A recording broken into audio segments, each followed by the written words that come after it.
Hi guys, ಎಲ್ಲರೂ ಹೇಗಿದ್ದೀರಾ? ಚೆನ್ನಾಗಿದ್ದೀರಾ? ಎಲ್ಲರೂ ಚೆನ್ನಾಗಿದ್ದೀರಾ ಅಂತ ಅಂದ್ಕೊಳ್ತಾ ಇದ್ದೀನಿ. ಗೈಸ್, ನಾನು ಇವತ್ತೊಂದು ಮಟನ್ ಸೂಪ್ ಮಾಡೋದನ್ನು ನಿಮಗೆ ತೋರಿಸ್ಕೊಡ್ತಾ ಇದ್ದೇನೆ. ಇದಕ್ಕೆ ಬೇಕಾಗಿರೋ ಸಾಮಾನು ಮತ್ತು 1 kg ಮಟನ್ದು ಎಲು ತಗೊಂಡಿದ್ದೇನೆ. ಅದನ್ನು ಒಂದು ಕುಕ್ಕರಲ್ಲಿ ಹಾಕ್ಕೊಳ್ತಾ ಇದ್ದೇನೆ. ಮತ್ತು ಅದಕ್ಕೆ ಬೇಕಾದ ಸಾಮಾನುಗಳನ್ನೆಲ್ಲ ಹಾಕ್ಕೊಂಡು ಮಿಕ್ಸ್ ಮಾಡಿ ಬೇಯಲಿಕ್ಕೆ ಇಡ್ತಾ ಇದ್ದೇನೆ. ನೋಡಿ, ಕೆತ್ತೆ ಮಸಾಲ, ಅರಿಶಿನ ಹುಡಿ ಮತ್ತು ಕರಿಮೆಣಸಿನ ಹುಡಿ ಸ್ವಲ್ಪ ಸ್ವಲ್ಪ ಹಾಕ್ಕೊಂಡಿದ್ದೇನೆ. ಇದರಲ್ಲಿ 1 kg ಮಟನ್ದು ಎಲು ಇದೆ.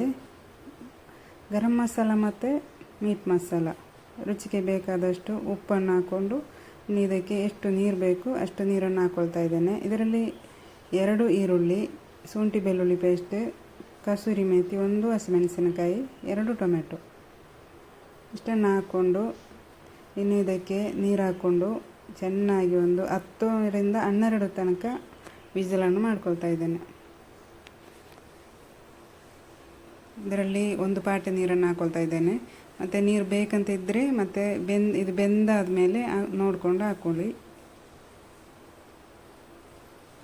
ಈಗ ನೋಡಿ, ಇದು 12 ವಿಸಿಲ್ ಆಗಿದೆ, ಚೆನ್ನಾಗಿ ಬೆಂದಿದೆ. ಮುಳ್ಳು ಇದರದ್ದು ಎಲು ಉಂಟಲ್ಲ, ಕೈಯಲ್ಲಿ ಉಡಿಯಾಗೋ ಅಷ್ಟು ಬೆಂದಿದೆ. ಇದು ಈ ಥರ ಮಾಡ್ಕೊಂಡು ನೋಡಿ, ತುಂಬಾ ಟೇಸ್ಟಿಯಾಗಿರ್ತದೆ. ನೀವು ಮಟನ್ ಇದು ಎಲು ಎಲ್ಲ ಸಿಕ್ಕಿದರೆ ಈ ಥರ ಸೂಪ್ ಮಾಡ್ಕೊಳ್ಳಿ. ಸೂಪರ್ ಟೇಸ್ಟಿಯಾಗಿರುವಂಥ ಸೂಪು. ಇನ್ನು ಇದಕ್ಕೆ ಸ್ವಲ್ಪ ಕೊತ್ತಂಬರಿ ಸೊಪ್ಪು, ಅದೇ ಥರ ಕರಿಬೇವಿನ ಸೊಪ್ಪು ಹಾಕ್ಕೊಂಡ್ರೆ ನಮ್ಮದು ಮಟನ್ ಸೂಪ್ ರೆಡಿ ಆಯಿತು. ವಿಡಿಯೋ ಇಷ್ಟ ಆದರೆ ಲೈಕ್ ಮಾಡಿ, ಶೇರ್ ಮಾಡಿ, ಹೊಸಬ್ರಾದರೆ ಸಬ್ಸ್ಕ್ರೈಬ್ ಮಾಡಿ, ಸಪೋರ್ಟ್ ಮಾಡಿ. ಓಕೆ ಗೈಸ್, ಇವತ್ತಿನ ವಿಡಿಯೋ ಇಷ್ಟೇ. ಇನ್ನೊಂದು ವಿಡಿಯೋ ಜೊತೆ ನಾವು ಸಿಗೋಣ ಇನ್ಶಾ ಅಲ್ಲಾಹ್.